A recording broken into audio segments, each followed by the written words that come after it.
Le roi de gloire, alléluia. Bonjour, bonjour bien-aimés, notre Dieu est merveilleux, il est redoutable. Il est bon, c'est grand Dieu, il est bon de le louer, il est bon de passer du temps devant lui. C'est vrai, David l'a dit, hein? Il a dit, je suis dans la joie quand on me dit, allons à la maison de l'Éternel. Bien-aimé, passer à la maison de l'Éternel, c'est là où il y a la présence de Dieu. La présence de Dieu n'est pas que dans nos églises, et la première église, c'est nos cœurs. La présence de Dieu est dans nos cœurs. Donc nous sommes dans la joie quand nos cœurs rencontrent la parole de Dieu. Quand nos cœurs sont en contact de la parole de Dieu, c'est une grande joie. Parce que dans la maison du Seigneur, là où Dieu lui-même nous parle, hein, dans nos cœurs, qui est le temple du Saint-Esprit, là Dieu nous parle. Bonjour Tania, que Dieu te bénisse ma miss. Bonjour à la servante de l'Éternel Sylvie Rubin, que Dieu te bénisse aussi. Nous allons faire un petit partage et nous allons commencer ce moment de lecture biblique. Que Dieu bénisse tout un chacun de nous vraiment dans son amour. Notre Dieu est merveilleux, il est bon et il est redoutable. Amen, amen, amen. Que Dieu soit honoré parce qu'aucun Dieu n'est comme lui. Alléluia. Aucun Dieu ne peut se comparer à lui. Notre Dieu est au-dessus de tout. Bonjour, servant de l'Éternel. Que Dieu te bénisse. Merci Seigneur. Ma Sylvie Rubin, que Dieu te bénisse. Notre Dieu est bon, il est redoutable. Nous partageons la vidéo, nous invitons quelques personnes que nous pouvons inviter, pourquoi pas. Et après, nous allons commencer ce moment de lecture biblique. Que Dieu soit glorifié, que Dieu soit honoré, parce qu'il est Dieu. Amen, amen. Merci Seigneur Jésus pour ta fidélité. Merci Seigneur Jésus-Christ pour ton amour qui est au-dessus de tout. Merci Seigneur Dieu de gloire. Alléluia. Merci Seigneur Jésus. Dieu est bon, il est redoutable. Alléluia. Notre Dieu est bon, notre Dieu est redoutable. Voilà, voilà, bien-aimés, nous commençons ce moment de lecture biblique. Que Dieu soit honoré, que Dieu soit glorifié, parce qu'il est Dieu. Amen, amen. Merci Seigneur Jésus-Christ pour ce temps que tu nous accordes. Éternel, nous sommes dans la joie. David l'a dit, quand on me dit, allons dans la maison de l'Éternel, je suis dans la joie quand on me le dit. Éternel Dieu de gloire, nous sommes dans la joie. Quand Seigneur Dieu de gloire, nous nous disons, je vais à la rencontre de mon Dieu. Je veux être au contact de cette parole nourrissante, agissante, créatrice, de cette parole libératrice. Mon cœur est dans la joie. Merci de bénir tout un chacun. Bénis Seigneur Dieu de gloire les bien-aimés qui sont en direct et ceux qui vont nous suivre en différé sur Facebook et sur YouTube. Et bénisse ta parole dans nos cœurs. Saint-Esprit de Jésus-Christ, règne car tu es Dieu. Et c'est toi qui prends ce qui est au Père et nous annonce. C'est toi qui nous annonce les choses cachées. Bénis cette parole dans nos vies. Au nom puissant de Jésus-Christ. Amen. Amen, amen, amen. Que Dieu vous bénisse. Bonjour Annick Djedou. Bonjour moi Nabilaka. Que Dieu vous bénisse. Alors, nous allons faire la lecture d'aujourd'hui. Nous allons lire Josué 18, Josué 19, Jérémie 9. Donc c'est la suite de ce que nous avions lu hier. Les psaumes 10 de 1 à 15, nous avons fini le psaume 9. Nous allons lire aussi Proverbe 19, verset 6 et le verset 7. Donc nous commençons par le livre de Josué au chapitre 18. Merci Seigneur Jésus-Christ. Toute l'assemblée des enfants d'Israël s'est réunie à Silo et ils y placèrent la tente d'assignation. Le pays était soumis devant eux. Il restait sept tribus des enfants d'Israël qui n'avaient pas encore reçu leur héritage. Il restait 7 tribus des enfants d'Israël qui n'avaient pas encore reçu leur héritage. Et à cette époque, Josué est déjà vieux, mais il n'a pas baissé les bras, il a continué parce qu'il devait achever l'œuvre que Dieu lui a demandé de faire. Amen. Josué dit aux enfants d'Israël, je vais reprendre. Toute l'assemblée des enfants d'Israël s'est réunie à Silo et ils y placèrent la tente d'assignation. Les pays étaient soumis devant eux. Il restait 7 tribus des enfants d'Israël qui n'avaient pas encore reçu leur héritage. Josué dit aux enfants d'Israël, « Jusqu'à quand négligerez-vous de prendre possession du pays que l'Éternel, le Dieu de vos pères, vous a donné ?» Choisissez 3 hommes par tribu, et je les ferai partir. Ils se lèveront, parcourront le pays, traceront un plan en vue du partage, et reviendront auprès de moi. Ils les diviseront en 7 parts. Juda restera dans ses limites au midi, et la maison de Joseph restera dans ses limites au nord. Vous donc, vous tracerez un plan du pays en 7 parts, et vous me l'apporterez ici. Je jetterai pour vous les sorts devant l'Éternel, notre Dieu. Mais il n'y aura point de part pour les Lévites au milieu de vous, car les sacerdoces de l'Éternel est leur héritage. Et Gad, Ruben et la demi-tribu de Manassé ont reçu leur héritage que Moïse, serviteur de l'Éternel, leur a donné de l'autre côté du Jourdain. Je vais prendre, je souligne, voilà. Lorsque les hommes s'élevèrent et partirent pour tracer un plan du pays, Josué leur donna cet ordre. Allez, parcourez le pays, tracez-en un plan et revenez auprès de moi. Puis je jetterai pour vous les sorts devant l'Éternel à Silo. Ces hommes partirent, parcoururent le pays et en tracèrent d'après les villes un plan en 7 parts dans un livre. Et ils revinrent auprès de Josué dans les camps à Silo. Josué jeta pour eux le sort à Silo devant l'Éternel, et il fit le partage du pays entre les enfants d'Israël en donnant à chacun sa portion.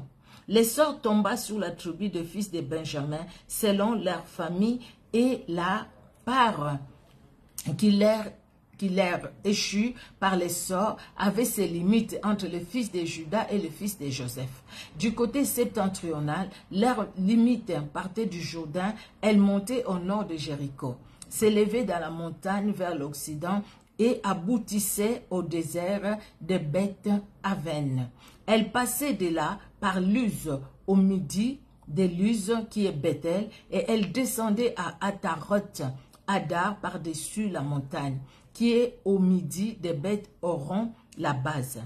Du côté occidental, la limite s'est prolongée et tournée au milieu tournée au midi, depuis la montagne qui est vis-à-vis de Beth-Horon. Elle continuait vers le midi et aboutissait à Kiriath-Baal, qui est Kiriath-Jarim, ville de fils de Juda. C'était le côté occidental. Le côté méridional commençait à l'extrémité de Kiriath-Jarim. La limite s'est prolongée vers l'Occident jusqu'à la source des eaux de Nephtoach. Elle descendait à l'extrémité de la montagne qui est vis-à-vis de la vallée de Ben-Hinnom, dans la vallée de Réphaïm au nord. Elle descendait par la vallée de Hinnom sur le côté méridional des Jébusiens jusqu'à An-Roguel.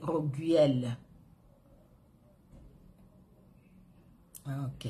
Le verset 17, j'ai regardé si j'ai pas sauté un verset, c'est bon. Le verset 17, elle s'est dirigée vers le nord et en Shemesh, puis à Gelilot, qui est vis-à-vis de la montée d'Adoumim, et elle descendait à la pierre de Bois, fils de Ruben. Elle passait sur le côté septentrional en face d'Araba, descendait à Araba. Elle est continuée sur le côté septentrional de Beth-Ogla pour aboutir à la langue septentrionale de la mer Salée, vers l'embouchure du Jourdain au midi. C'était la limite méridionale. Du côté oriental, les Jourdains formaient la limite, tel fut l'héritage des fils de Benjamin, selon leur famille, avec ses limites et tous les côtés.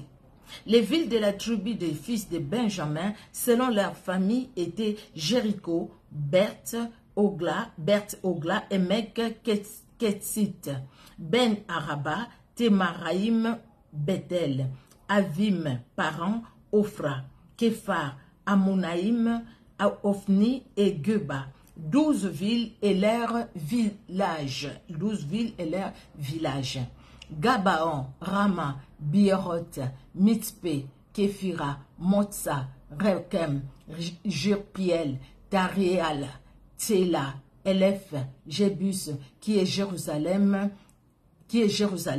Gubéa et Kyriat, 14 villes et leurs villages.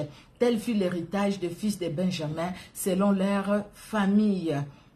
Nous passons au chapitre 19. La seconde part échut par les sorts à Siméon, à la tribu des fils de Siméon, selon leur famille. Leur héritage était au milieu de l'héritage des fils de Juda. Ils eurent dans leur héritage Bier-Sheba, Sheba, Molada, Hatzar, Shual, Bala, Hatzem, Eltolad, Bethuel, Orma, Tchiklag, Beth Markabot, Hatzar Souza, Beth Lebaot et Shurachen, 13 villes et leurs villages. Haï, non, je ne sais pas si je vais lire ça Haï ou non, pas Haï, c'est un. Donc c'est A-I-N, en principe c'est un.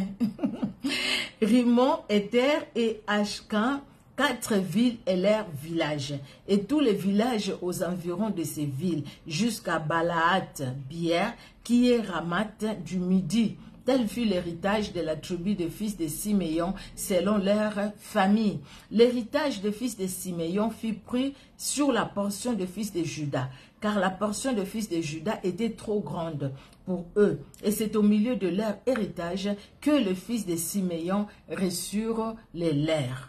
La troisième part échut par les sorts aux fils des Zabilon selon leur famille. La limite de leur héritage s'étendait jusqu'à Sarid. Elle montait à l'occident vers Maréal. Elle est touchée à Dabesh, puis au torrent qui coule devant Jokniem. Des Sarides, elle tournait à l'orient vers le soleil levant jusqu'à la frontière de Kislot Tabor, continuait à Dabrat et montait à Japhia. De là, elle passait à l'orient par Gita et Fer, par Ita Ketin, continuait à Rimon et s'est prolongée jusqu'à Néa. Elle tournait ensuite du côté du nord vers Anatot et aboutissait à la vallée de Juftael. De plus, Katat, Naalal, Shimron, Jidéal, Bethléem, 12 villes et leurs villages. Tel fut l'héritage des fils des Zabilon selon leur famille, ces villes-là et leurs villages. La quatrième part échut par les sorts à Issachar, aux fils d'Issachar, selon leur famille. Leur limite passait par Jusraël, Kesulot, Sunem, Rapharaïm, Chion, Anakarat, Rabit, Kishon, Abet, Remet, Anganim, Ada et Beth Patset. Elle touchait à Tabor, à Chachatsima, à Beth Shemesh et aboutissait au Jourdain. 16 villes et leurs villages. Tel fut l'héritage de la tribu de fils d'Issachar, selon leur famille, ces villes-là et leurs villages. La cinquième part échut par les sorts à la tribu de fils d'Azer, selon leur famille. Leur limite passait par Elkat, Ali, Beten, Aksaf, Alamelek, Amiad et Mishial. Elle touchait vers l'Occident au Carmel et à Shishor, Libnat. Puis elle tournait du côté de l'Orient à Beth-Dagon, atteignait Zabilon et la vallée de Jiftsat, elle, au nord de Beth-Emek et de Niel, et s'est prolongée vers Kabul à gauche. 28. Et vers Hébron, Rehob, Amnon et Cana jusqu'à Sidon la Grande. Elle tournait ensuite vers Rama jusqu'à la ville forte de Tyr et vers Oza pour aboutir à la mer par la contrée d'Akzib. De plus, Uma, Afek et Reboth, 22 villes et leurs villages. Tel fut l'héritage de la tribu de fils d'Azer, selon leur famille, ces villes-là et leurs villages. La 6e part échut par les sorts aux fils de Nephtali, selon leur famille.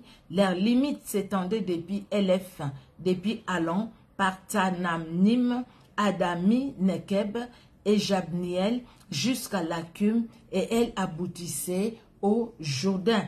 Elle tournait vers l'Occident et à Aznoth. Tabor et de là continuait à Ukop. Elle touchait à Zabilon du côté du Midi, à Hazer du côté de l'Occident et à Juda. Les Jourdains étaient du côté de l'Orient.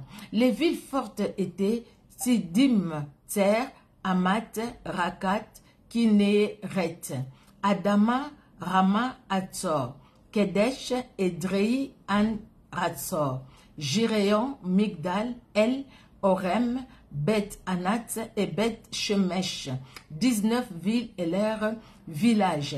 Tel fut l'héritage de la tribu de fils de Nephtali, selon leur famille, ces villes-là et leurs villages. La 7e part échut par les sorts à la tribu de fils de Dan, selon leur famille. La limite de leur héritage comprenait Tchorial, Eshtaol, Ir, Shemesh, Chalabin, Ajalon, Jitla, Elon, Timatan, Ekron, Elteke, Gibeton, Baalat, Jéhud, Béné, Bérak, Gad, Rimon, Me, Jarkan et Rakan, avec les territoires vis-à-vis des Japhon. Le territoire des fils de Dan s'étendait hors de chez eux. Les fils de Dan montèrent et combattirent contre les Shem.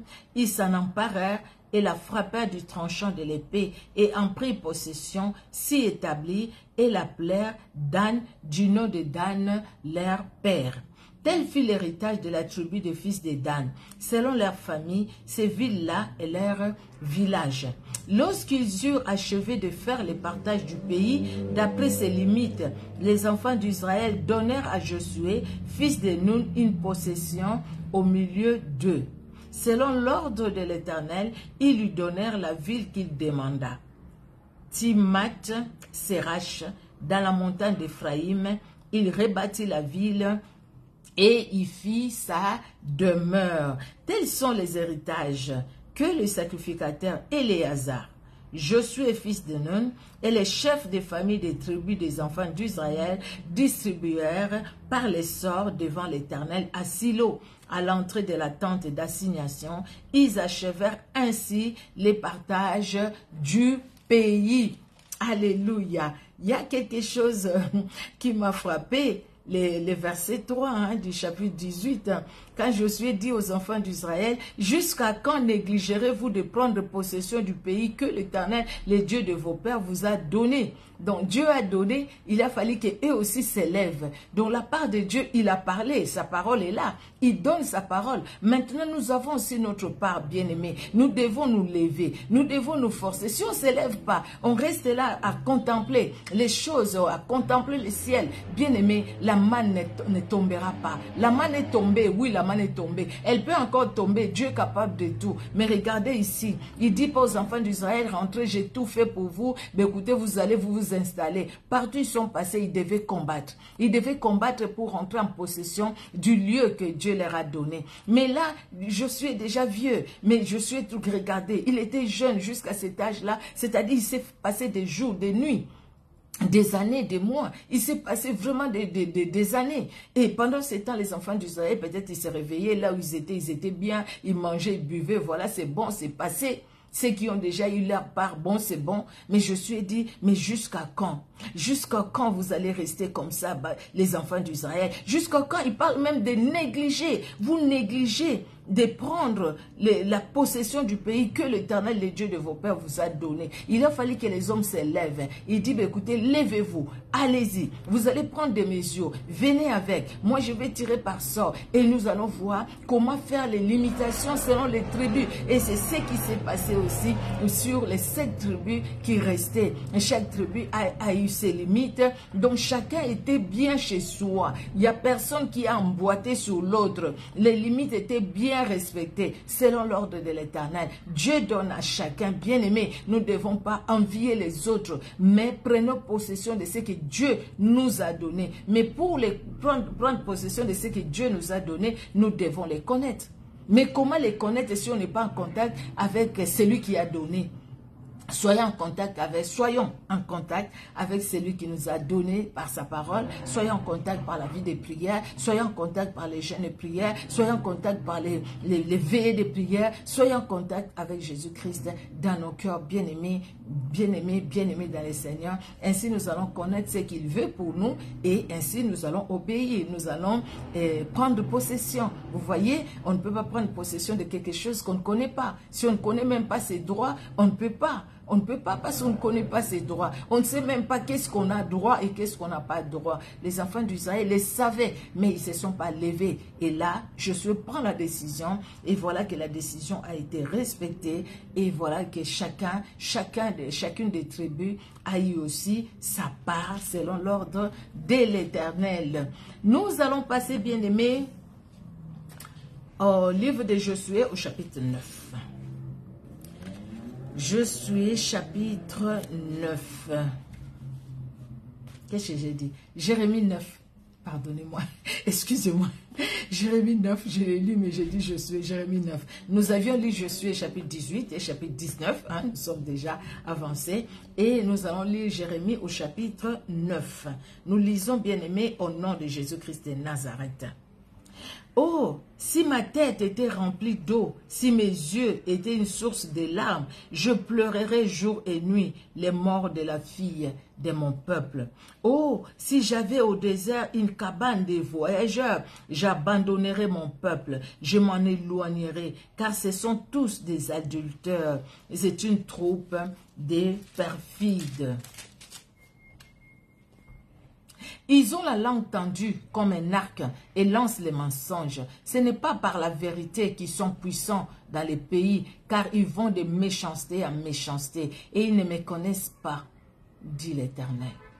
Que chacun se tienne en garde contre mon ami et qu'on ne se fie à aucun de ses frères, car tout frère cherche à tromper et tout ami répand des calomnies. Ils se jouent des uns des autres et ne disent point la vérité. Ils exercent leur langue à mentir. Ils étudient à faire le mal. Ta demeure est au sein de la fausseté, et par fausseté qu'ils refusent de me connaître, dit l'Éternel. C'est pourquoi ainsi parle l'Éternel des armées. Voici, je les sonderai, je les éprouverai, car comment agir à l'égard de la fille de mon peuple? Leur langue est un trait meurtrier. Ils ne disent que des mensonges. De la bouche, ils parlent de paix à leur prochain et au fond du cœur, ils lui dressent des pièges. Ça, c'est ce que nous connaissons, c'est ce que nous décrions, c'est ce que nous vivons des fois. Vous voyez, hein? Leur langue est un trait meurtrier. Ils ne disent que des mensonges de la bouche. Ils parlent de paix à leur prochain et au fond du cœur, ils lui dressent des pièges. Ne les châtierai-je pas pour ces choses-là, dit l'Éternel? Ne me vengerai-je pas d'une pareille nation? Sur les montagnes, je vais pleurer et gémir. Sur les plains du désert, je prononce une complainte, car elles sont brûlées. Personne n'y passe. On n'y entend plus la voix des troupeaux. Les oiseaux du ciel et les bêtes ont pris la fuite, ont disparu. Je ferai de Jérusalem un monceau de ruines, un repère de chacals, et je réduirai les villes de Juda en un désert sans habitants. Où est l'homme sage qui comprenne ces choses, qui les dise, celui à qui la bouche de l'Éternel a parlé? Pourquoi le pays est-il détruit, brûlé, comme un désert où personne ne passe? L'Éternel dit, c'est parce qu'ils ont abandonné ma loi que j'avais mises au-devant d'eux, parce qu'ils n'ont point écouté ma voix et qu'ils ne l'ont point suivi. Parce qu'ils ont suivi les penchants de leur cœur et ils sont allés auprès des Baals, comme leurs pères leurs pères les leur ont appris. C'est pourquoi ainsi parle l'Éternel des armées, le Dieu d'Israël. Voici, je vais nourrir ce peuple d'absinthe et je lui ferai boire des eaux empoisonnées. Je les disperserai parmi les nations qui n'ont connu ni eux ni leurs pères et j'enverrai derrière eux l'épée jusqu'à ce que je les ai exterminés. Ainsi parle l'Éternel des armées. Cherchez, appelez les pleureuses et qu'elles viennent. Envoyez vers les femmes habiles et qu'elles viennent. Qu'elles se hâtent de dire sur nous une complainte et que les larmes tombent de nos yeux, que l'eau coule de nos paupières. Car des cris lamentables se font entendre de Sion. Et quoi? Nous sommes détruits, nous sommes couverts de honte. Il nous faut abandonner le pays. On a renversé nos demeures. Femmes, écoutez la parole de l'Éternel et que votre oreille saisisse ce que dit sa bouche. Apprenez à vos filles des chants lugubres. Enseignez-vous des complaintes les unes aux autres. Car la mort est montée par nos fenêtres. Elle a pénétré dans nos palais. Elle extermine les enfants dans la rue, les jeunes gens sur les places. Dit, ainsi parle l'Éternel. Les cadavres des hommes tomberont comme du fumier sur le champ, comme tombe derrière les moissonneurs une gerbe que personne ne ramasse. Ainsi parle l'Éternel, que les sages ne se glorifient pas de sa sagesse, que les forts ne se glorifient pas de sa force, que le riche ne se glorifie pas de sa richesse. Mais que celui qui veut se glorifie d'avoir de l'intelligence et de me connaître, de savoir que je suis l'Éternel, qui exerce la bonté, le droit et la justice sur la terre. Car c'est à cela que je prends plaisir, dit l'Éternel. Alléluia. Ainsi parle l'Éternel, je reprends le verset 23.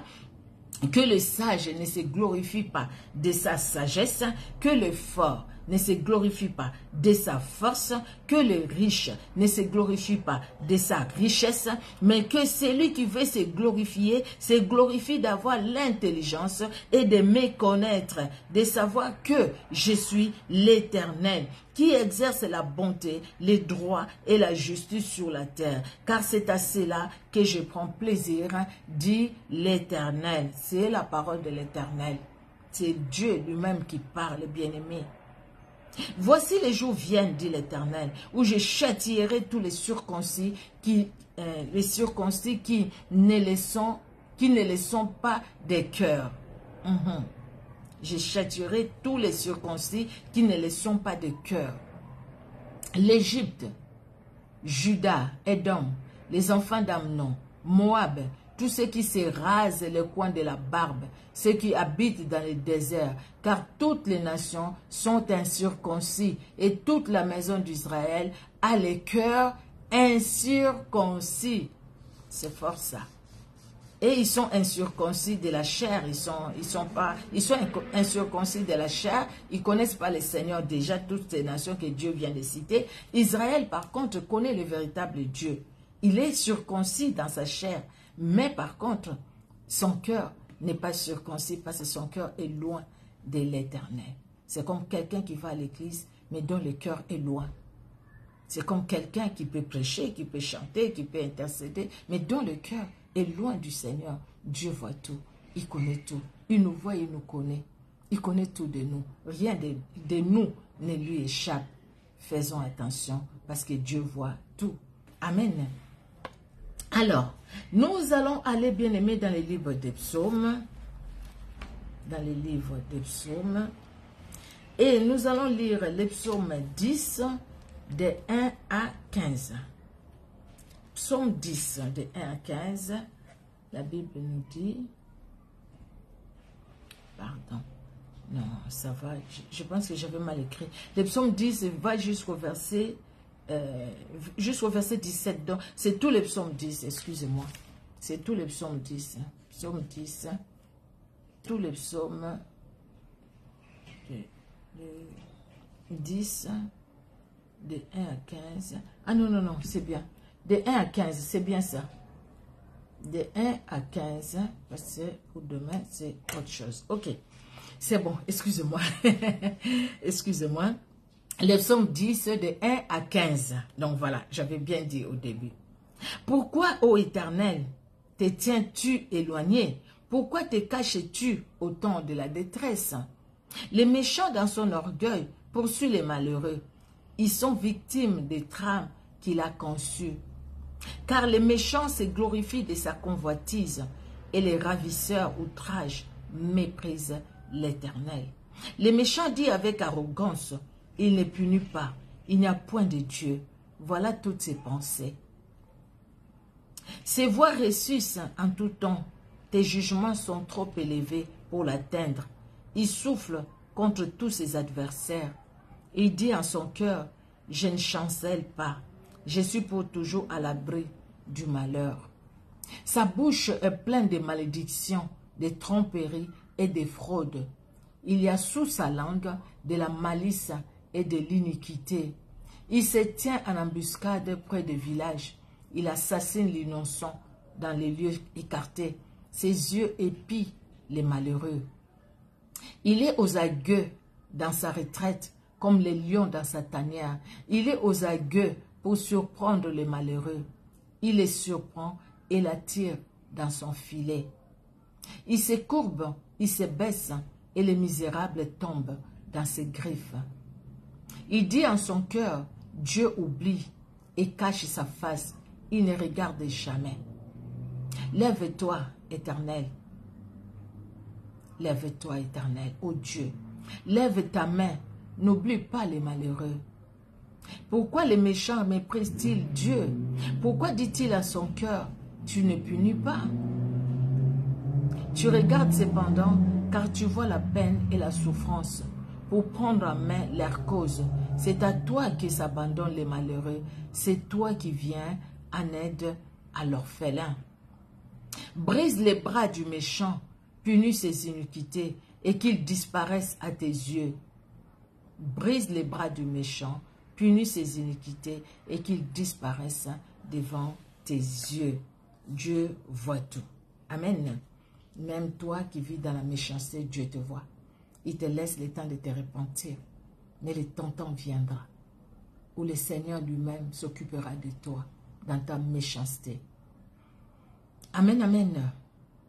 Nous qui connaissons le Seigneur, continuons à vivre dans la paix, dans la joie. Continuons à exercer, à faire du bien dans nos cœurs tout autour de nous. Cherchons la gloire de Jésus-Christ partout où nous pouvons nous trouver. Amen. Nous allons finir par les Proverbes 19. Alors, Proverbe 19, nous allons lire de 6 à 7. Proverbe 19, 6 et 7, nous lisons « Beaucoup de gens flattent l'homme généreux, et tous sont les amis de celui qui fait des présents. » C'est vrai. Tous les frères du pauvre les haïssent. Combien plus ses amis s'éloignent-ils de lui? Il leur adresse des paroles suppliantes, mais ils disparaissent. Quand tu as l'argent, les gens viennent comme des mouches. Mais quand tu n'as rien, les gens te fuient aussi. Quand tu es en difficulté, quand tu as des problèmes, quand tu as des épreuves, les gens s'éloignent de toi. Ils disent à celui-là, celle-là, elle connaît beaucoup de problèmes. Il ne faut pas s'attacher à elle, sinon tu seras maudit. Il ne faut pas s'attacher à lui, sinon tu seras maudit. Bien-aimé, les temps des épreuves, sinon tous ils pouvaient suivre les enfants d'Israël, ils ont traversé des moments difficiles. Tous ils pouvaient, les amis de David pouvaient partir tous.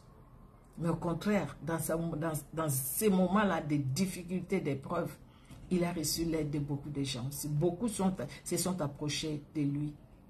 Beaucoup. Et ces personnes-là, qui étaient négligées autrefois dans la société, c'est devenu des hommes vaillants que David a travaillé avec. Dieu a changé leur histoire.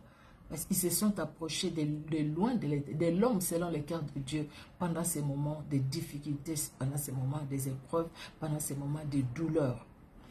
Que Dieu bénisse sa parole dans nos cœurs, bien-aimés dans les Seigneurs. Nous nous donnons rendez-vous pour la prochaine lecture biblique. Que Dieu vous bénisse. Restons, aimons la parole de Dieu avec joie, bien-aimés, avec joie, vraiment avec joie, que nous nous approchons de notre Dieu. Alléluia. Nous allons prier. Merci et merci encore le puissant de Jacob. Merci pour cette parole dans nos cœurs. Merci parce que toi, tu ne nous oublies pas, tu ne nous abandonnes pas. Même quand aujourd'hui, Seigneur, les méchants font ce qu'ils font. Nous croyons peut-être qu'ils prospèrent. Mais quand tu les regardes, éternel Dieu de gloire, c'est une fausse prospérité. La vraie prospérité, c'est nous qui te connaissons. C'est de connaître toi le véritable Dieu et demeurer dans ta présence, chercher ta volonté dans nos vies, Seigneur, nous appuyer, nous blottir dans tes bras d'amour, parce que tu es pour nous. Tu l'es pour nous, tu es pour nous, Seigneur, et qui sera contre nous? Tu combats pour nous et ta victoire, tu nous l'as donnée et nous marchons dans la victoire, la tête haute, parce que nous te connaissons. Quel honneur et la gloire montent à toi. Bénis tout un chacun. Bénis mes frères et mes soeurs qui sont présents, qui étaient même des passages éternels, même ceux qui ont zappé, qui sont arrivés, qui sont entrés, qui ont zappé, parce que c'est ta parole. Mais que ta parole bénisse leur cœur, afin qu'ils te rencontrent, Seigneur Dieu de gloire. Bénis aussi ceux qui vont suivre cette vidéo, qui vont faire la lecture biblique avec nous en différé, éternel, par Facebook, sur Facebook ou sur YouTube. Bénis la famille de tout un chacun. Bénis-nous, nous avons besoin de toi. Au nom de Jésus-Christ. Amen. Amen, amen. Que Dieu dans son amour vous bénisse, bien-aimés. Soyez richement bénis. Alléluia. Je vois la servante de l'Éternel, maman Odile Ngiandouka. Que Dieu te bénisse. Ma Sylvie Rubin qui était là en tout cas, tout au début. Que Dieu te bénisse. Que Dieu te bénisse, Annick Chetou et Sengongolou. Soyez bénis, mon Anabilaka, soyez bénis, Bénédicte Aurore, soyez bénis. J'avais vu encore quelqu'un là, j'ai oublié. Ah non, là, ça a bloqué, je ne vois pas tout le monde. Mais si vous êtes là, écoutez, que Dieu vous bénisse. Des fois, c'est quand je finis que je vois certaines personnes, ils ont même commenté. Et des fois, je les vois vraiment bien après. Mais voilà, parce que ça défile. Donc là, mon téléphone est bloqué. Là, je ne vois pas d'autres noms. Mais que Dieu vous bénisse. Parce que Jésus-Christ a vu tout un chacun. Jésus-Christ a vu tout un chacun. Vraiment, Dieu, notre Dieu est bon. Il est merveilleux. Amen, amen. Soyez bénis, soyez bénis. Au revoir, au revoir.